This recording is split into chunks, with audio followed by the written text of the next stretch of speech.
사랑하는 여러분, 예배 가운데 오신 것을 진심으로 환영하고 축복합니다. 우리 함께 기도하고 예배를 드리도록 하겠습니다. 살아계신 하나님, 영광과 존귀를 받으시옵소서. 고난과 고통 없이 온전해질 수 없는 참된 진리를 우리는 이 시대 속에서 발견하고 하나님께 영광 돌리기를 원합니다. 오늘도 거룩한 영 우리에게 임하여서 우리의 심령이 변화되고 참된 그리스도인으로 살아가는 영적인 축복을 내려주셔서 악하고 타락한 세상을 이겨나갈 수 있는 믿음과 능력을 더하여 주시며 오늘도 말씀으로 우리의 심령을 다시 한번 갈아엎는 회개와 회심의 역사로 우리의 삶을 더욱 풍요롭게 하여 주시옵소서. 모든 예배를 주관하신 우리 하나님께 감사를 드리며 살아계신 예수님의 이름으로 기도하옵나이다. 아멘. 오늘은 시편 51편 1절로 19절 말씀을 통해서 회개를 얻은 회복의 은혜라는 말씀을 갖고 함께 은혜를 나누고자 합니다. 시편 51편은 주인공이 다윗입니다. 다윗의 이름은 성경에서 가장 빛나는 이름이요 매우 정직한 사람이며 우리 하나님 마음에 합한 사람이며 우리 하나님의 마음을 감동케 한 훌륭한 성경적 인물이고 또 모든 사람들이 다윗을 본받고 싶어하는 부분들을 갖고 있는 귀한 이름입니다. 하지만 본문의 표제는 다윗이 밧세바와 범죄한 사건을 통해서 철저하게 회개하고 참회하는 것으로부터 시작된 내용이 사무엘상 12장을 배경으로 삼아서 51편의 참회의 기도에 대한 내용이 담겨있는 모습을 우리는 오늘 본문의 말씀을 통해서 볼 수가 있습니다. 구약에서 특별히 하나님은 하나님의 나라를 세우시고 하나님의 의도에 따라 하나님은 백성을 만드시고 또 법과 하나님의 주권을 세우셔서 하나님의 나라 그리고 그 안에서 왕을 세우는 중대한 역할을 가지면서부터 사무엘 상하와 열왕기 상하를 중심으로 세계사의 역사는 흘러가고 있었습니다.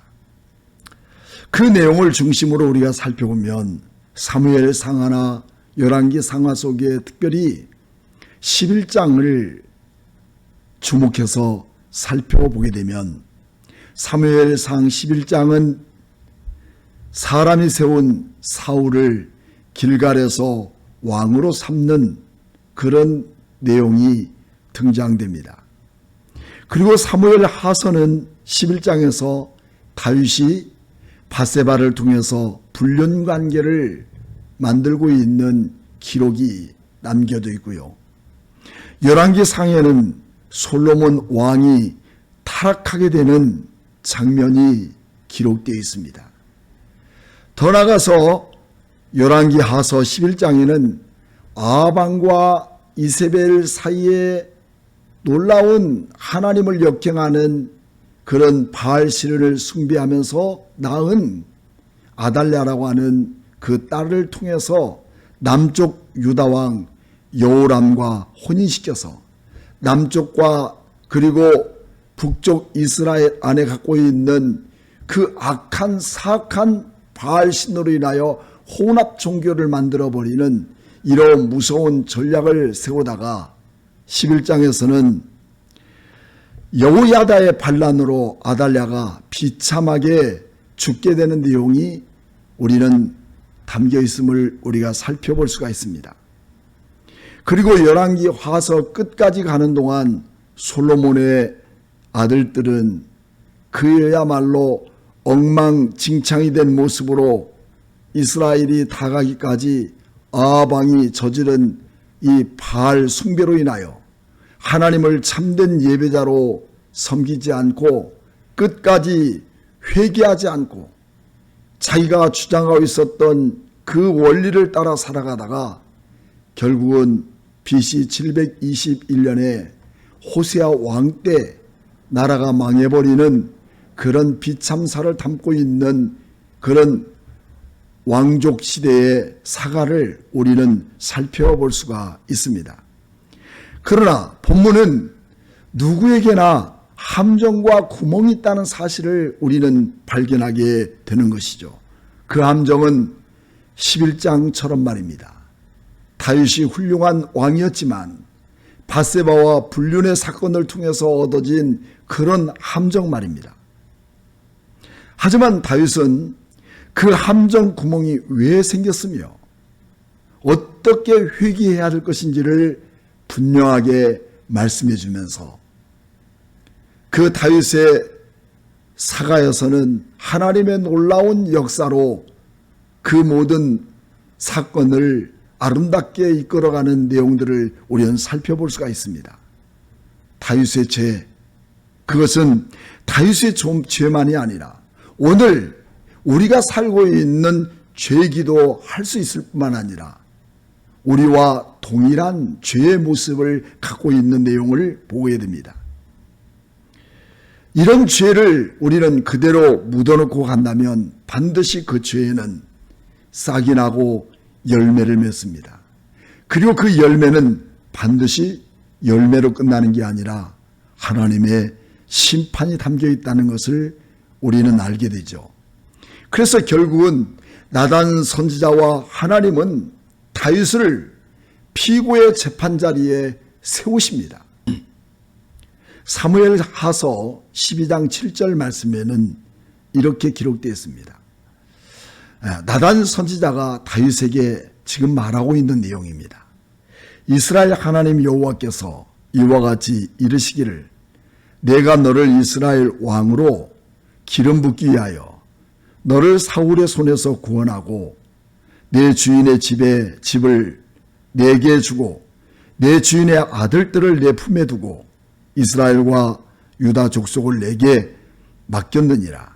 만일 그것이 부족하였을 것 같으면 내가 내게 이것저것을 더 주었으리라 라고 말씀합니다.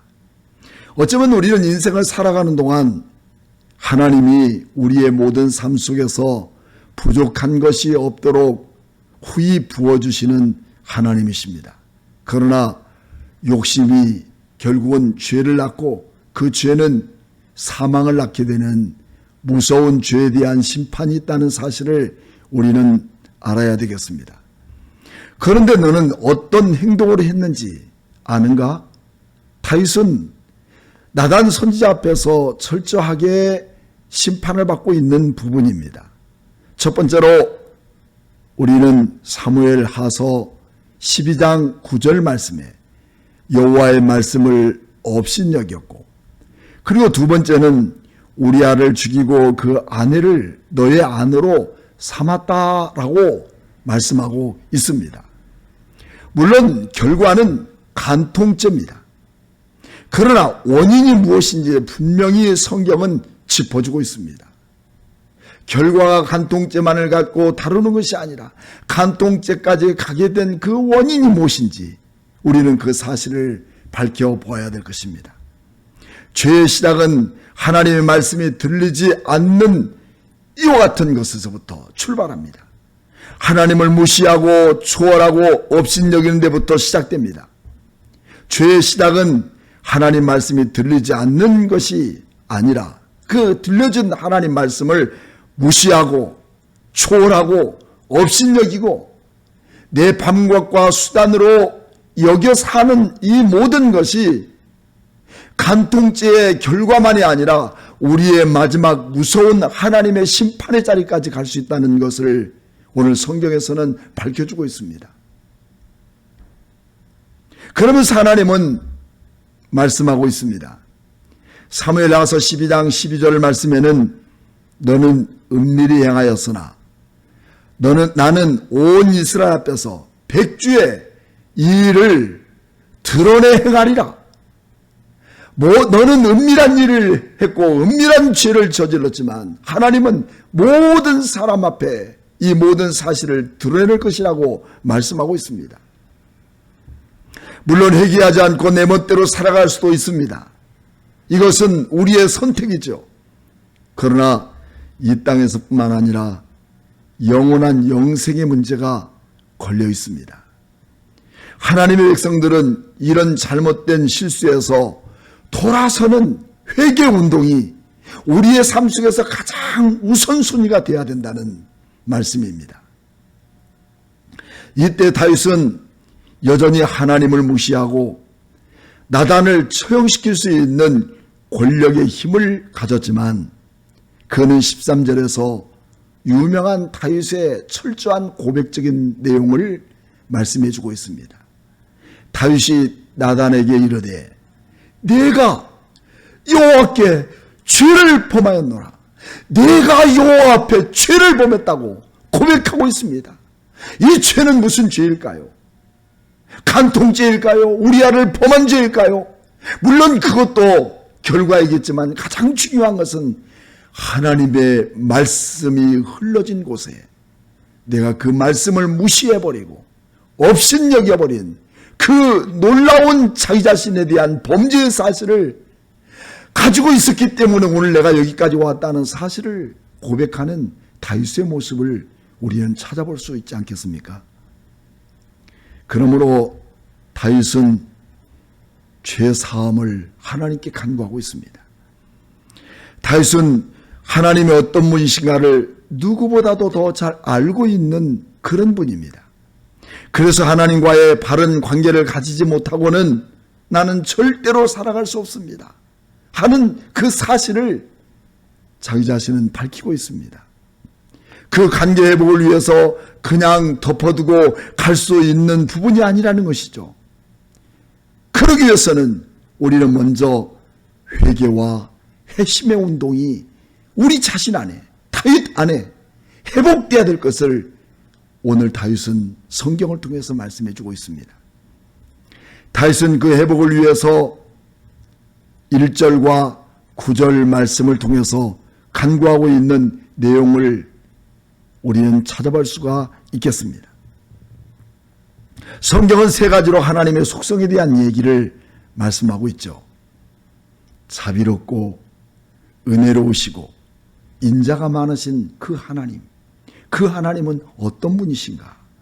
오늘 시편 51편 1절로 9절에 있는 내용의 모든 말씀을 통해서 하나님의 철저한 그 속성, 우리를 무너지게 만들고 우리를 심판하게 만들고 우리를 저주하기 위한 목적이 아니라 하나님은 그의 사랑하는 자녀들과 그 백성들을 끝까지 사랑하시고 붙드셔서 하나님의 거룩한 백성으로 살아갈 수 있도록 주님은 만들어 가신다는 사실을 오늘 성경에서 우리는 살펴볼 수가 있겠습니다.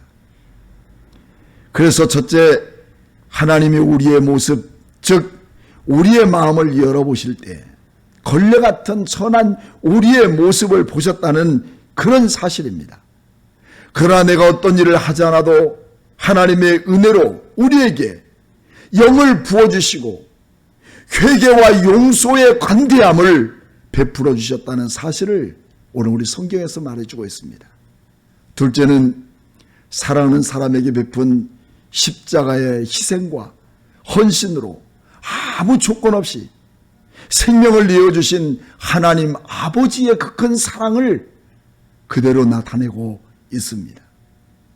셋째는 어머니 모태에서 태어난 자녀들을 따뜻하게 보호해 주시는 나는 인애와 긍휼로 우리를 보호해 주시고 돌보아 주시는 하나님의 그 큰 자비하심이 오늘 성경을 통해서 깊이 담겨 있음을 죄 있는 그 다윗에게 보여주고 있는 또 다른 뉘앙스가 오늘 우리는 성경에서 찾아볼 수가 있습니다.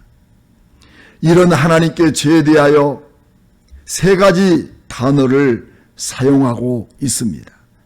그것은 1절과 2절 내용을 말씀을 볼 때 하나님이여 주의 인자를 따라 내게 은혜를 베푸시며 주의 많은 긍휼을 따라 내 죄악을 지워주소서. 하나님이 어떤 분이신가를 다윗은 너무 잘 알고 있습니다.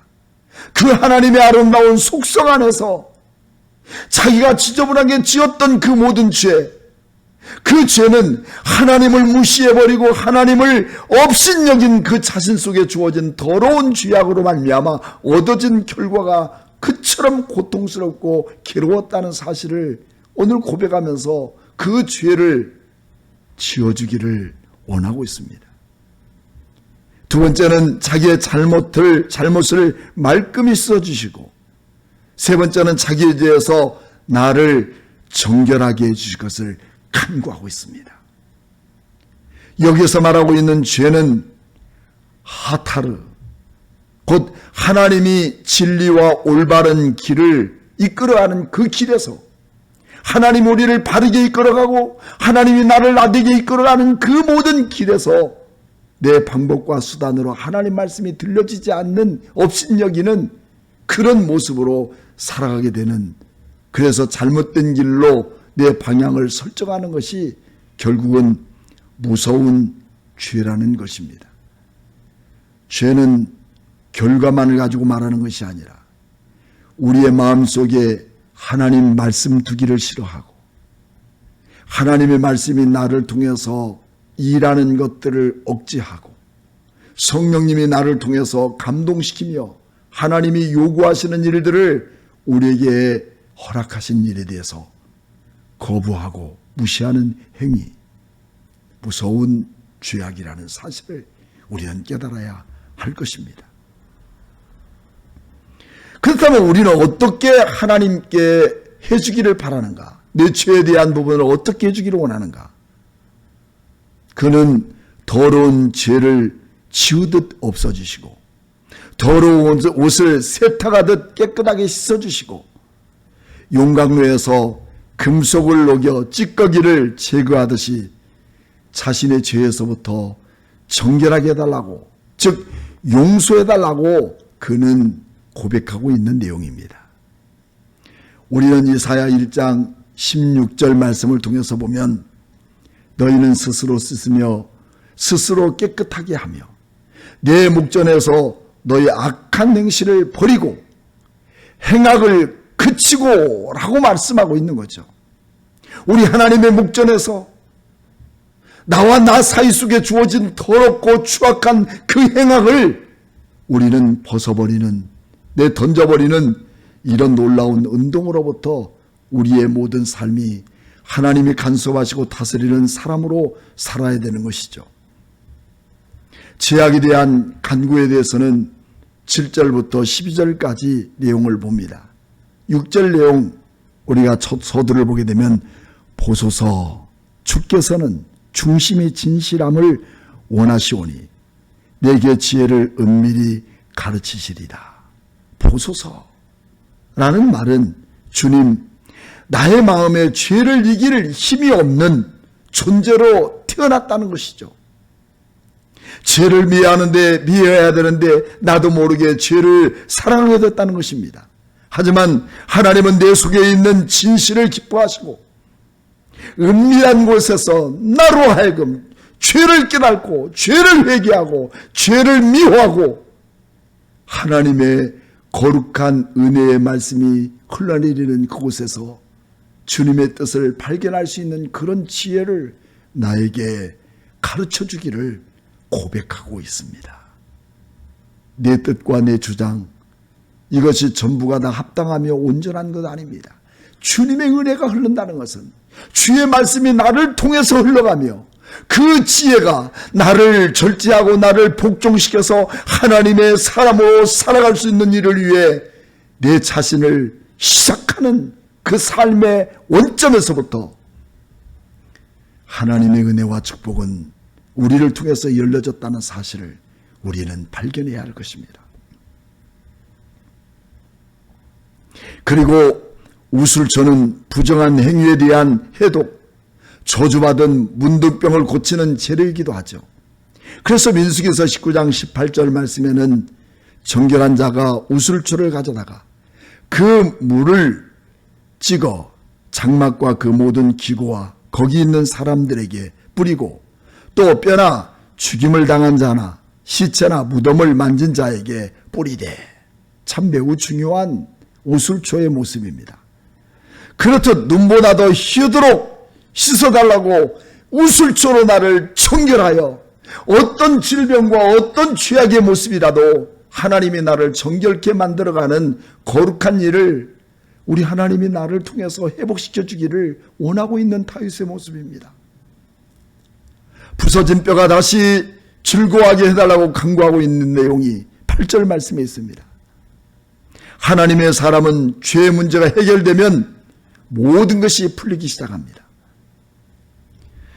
문제는 죄를 안고 살아가기 때문에 모든 문제의 원천은 거기서부터 시작되는 것이죠. 여러분, 한 해를 살아가면서 우리는 9월을 맞고 있습니다. 여러분들이 9월달까지 살아가면서 무엇이 내 삶을 그렇게 어렵게 만들고 있을까요? 누구에게나 한 번쯤은 자신에게 물을 필요가 있는 부분이죠.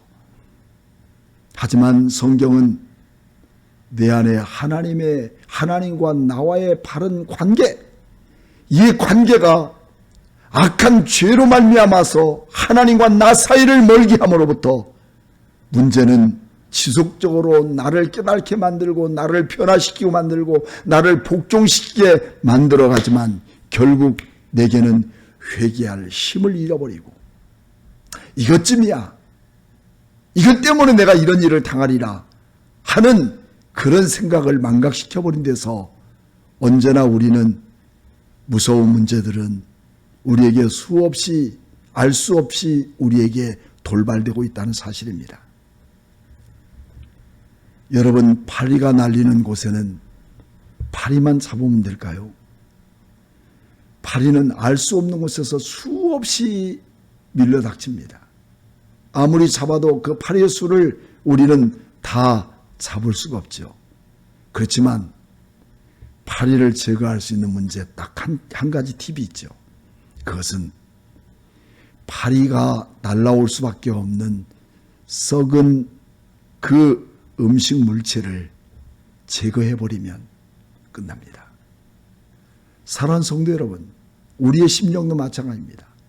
무엇이 문제냐고, 왜 이처럼 이런 문제 때문에 나는 이 고통을 당하고 있느냐고 묻기 전에 하나님과 나 사이 속에서 썩어버린 내 마음, 부정적이고 하나님을 무시하고 하나님을 업신여기고 내 방법과 수단이 원칙이 되어버리는 이 모든 것들을 비워버리고 철저하게 회개해 나갈 때 우리의 문제는 거기서부터 해결 방법을 찾게 된다는 것입니다. 다시는 그런 고통으로 고통받는 일이 없도록 하기 위해서 먼저 해야 할 일이 바로 무엇일까요? 이사야 1장 18절 말씀에 말씀하고 있습니다. 여호와께서 말씀하시되 오라 우리가 서로 변론하자. 너희 죄가 주홍같이 같을지라도 눈과 같이 희어질 것이요 진홍같이 붉을지라도 양털같이 희게 되리라. 19절 너희가 즐겨 순종하면 땅의 아름다운 소산을 먹을 것이요 20절 너희가 거절하여 배반하면 칼에 삼키리라. 여호와의 입에 말이니라 라고 말씀하고 있습니다. 우리의 참된 인생 삶 속에 하나님이 개입하시고 일하시고 있는 그 중심에는 반드시 회개운동이 일어나야 합니다. 오늘 여러분의 가슴 속에 누구에게도 말할 수 없고 나만이 갖고 있는 하나님과 나 사이 속에 온전하지 못한 이 문제를 회개하고 회개할 때 하나님은 이제부터 여러분의 인생 속에서 새로운 역사가 시작될 것입니다. 회개의 메시지는 본문을 통해서도 나타납니다. 51장 10절 말씀, 하나님이여 내 속에 정한 마음을 창조하시고 내 안에 정직한 영을 새롭게 하옵소서. 이게 회개의 메시지입니다. 내 안에 정한 마음을 다시 하나님의 창조의 원리로 회복시켜 주시고, 정직한 영, 내 안에 거짓이 없고 하나님 말씀이 들려준 곳에 나를 복종시키는 그 정직한 마음을 나로 하여금 새롭게 하여 주시옵소서.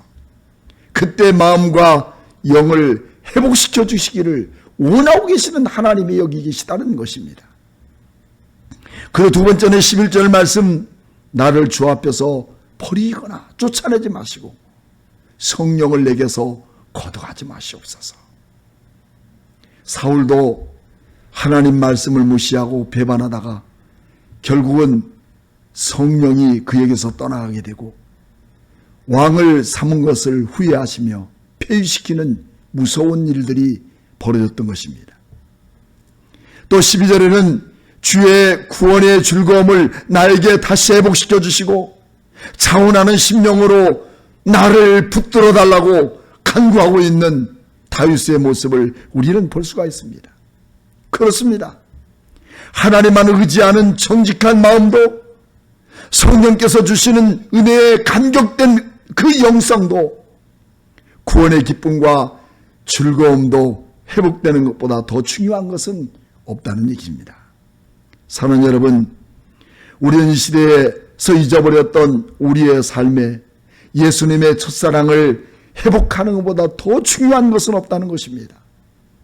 이런 회복 없이 그냥 이대로 여러분들은 살아가고 있습니까? 그래서 거칠고도 가시밭 같은 인생길을 마치 내게 주어진 운명이라니 생각하며 죽음을 향해 그때를 기다리고 지금도 허우적거리고 살아가고 있습니까?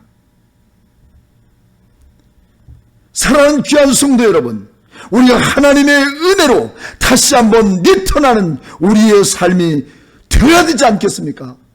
그것은 나와 하나님의 관계 속에 잘못되어진 이 문제를 철저하게 회개하고 하나님께 바로 서나갈 때 더디어도 이것이 가장 우리 인생 속에 빠른 행복과 기쁨이 다시 한번 우리를 통해 펼쳐나갈 줄로 믿습니다. 돈이 또 행복이, 우리의 축복이 우리 인생 속에서 우선순위가 아닙니다.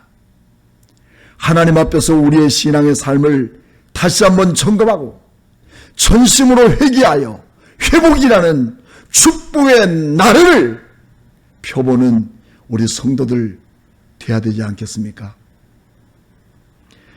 하나님의 사람들은 회개를 통해서 또 다른 거룩한 헌신의 마음도 하나님이 회복시켜 주시는 것입니다. 이것이 우리의 삶의 은혜이며 축복의 통로가 아니겠습니까? 내가 아무리 열정을 내어서 하나님의 교회를 섬기고 주님 나라 위하여 헌신하고 또 더 나아가서 선교하고 전도하는 일도 여러분 그냥 되어집니까? 뭐 때문에 이런 모든 것들이 교회 안에서 가로막고 있고 내 안에서 멈춰져 있습니까? 그 이유는 하나님과 나 사이에 무서운 주의 음성을 듣지 않는 담벽, 하나님 앞에 무서운 죄를 범할 수 있는 그 결과를 만들어가는 하나의 과정이 하나님 말씀을 무시하고 있다는 것입니다. 아니라고요? 여러분들 얼마나 하나님 말씀을 따라 순종하며 나를 복종시키는데 최선을 다하고 있습니까?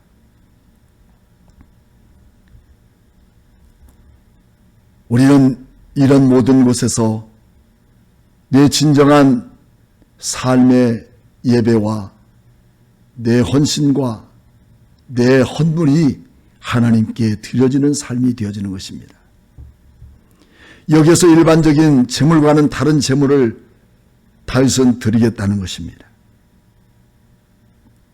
16절 말씀, 주께서는 제사를 기뻐하지 아니하시나니 그렇지 아니하면 내가 드렸을 것이라. 주는 번제를 기뻐하지 아니하시리다. 하나님께서 구하시는 제사는 상한 심령이라.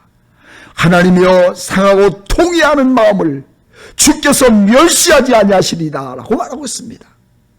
우리가 먼저 하나님께 드려지고 우리가 먼저 헌신하고 우리가 먼저 하나님을 위해 살아가는 그 모든 일에는 그 먼저 앞서서 내가 찢어지고 내가 통회하고 내가 깨어지고 주님, 오늘 우리 주님 앞에 참된 헌신이 이루어지지 못하고 하나님 앞에 쓰임받지 못하고 갖가지의 문제로 얼룩져버린 나의 모든 이 상한 심령을 우리 주님 앞에 회개하기 원합니다 라고 하는 간절한 눈물이 나를 통해 흘러가지 않고서 우리 주님이 쓰임받는 참된 일꾼이라고 여러분 고백할 수 있겠습니까?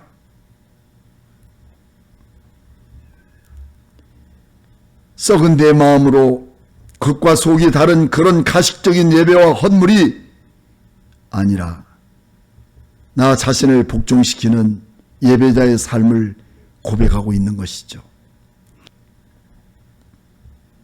사무엘상 15장 22절에는 사무엘이 이르되 여호와께서 번제와 다른 제사를 그 목소리를 청종하는 것을 좋아하심같이 좋아하시겠나이까?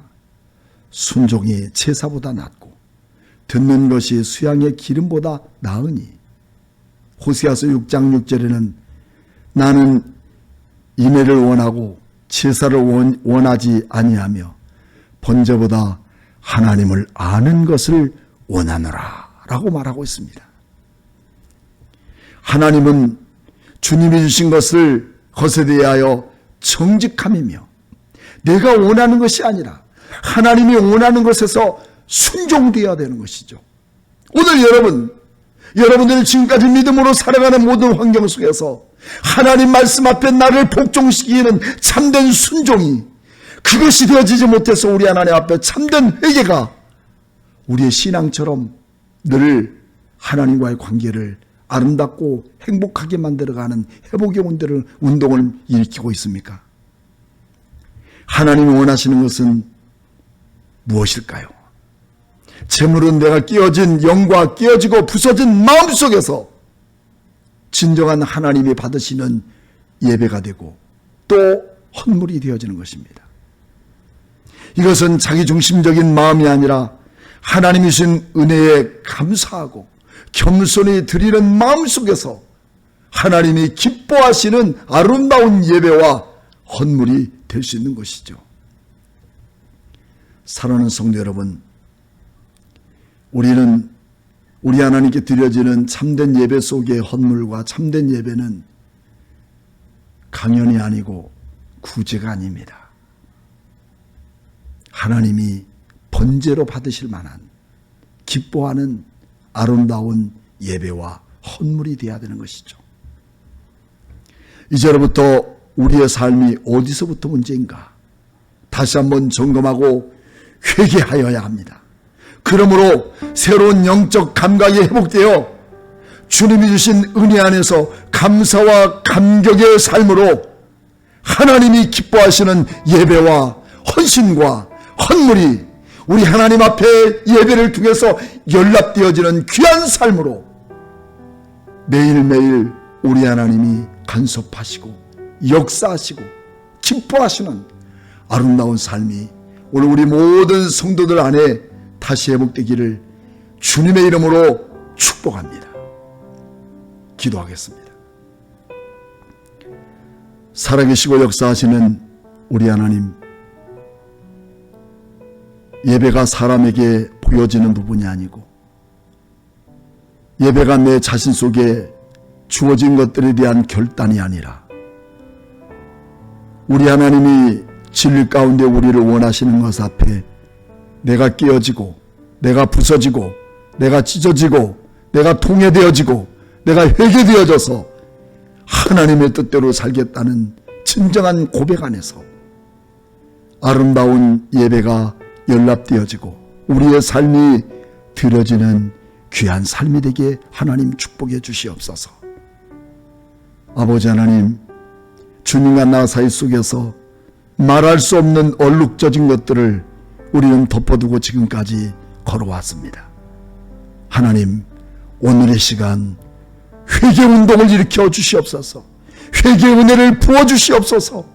하나님과 나 사이 속에 다시 한번 새로운 영을 새롭게 하여 주시옵시고 정직한 영을 새롭게 하셔서 하나님이 기뻐하는 사람으로 마지막까지 살아갈 수 있게 도와주셔서 어떤 어려움이 아니라 늘 승리의 기쁨을 누릴 수 있는 축복의 사람으로 살아가게 하여 주시옵소서. 지금은 교회 머리가 되신 예수 그리스도의 무한하신 은혜와 독생자 아들까지 되어주시며 우리를 주님의 모태에서 이 땅에 보내시고 귀중한 사명을 맡겨 감당할 수 있도록 은혜를 베푸신 하나님의 그 크신 사랑과 성령님의 감동하심으로 성령님이 역사하시고 말씀하신 것을 따라 듣고 행할 수 있는 찢어진 상한 심령으로 하나님께 예배드리기를 원하는 모든 성도들 머리 위에 지금부터 영원토록 함께 계실지어다. 아멘.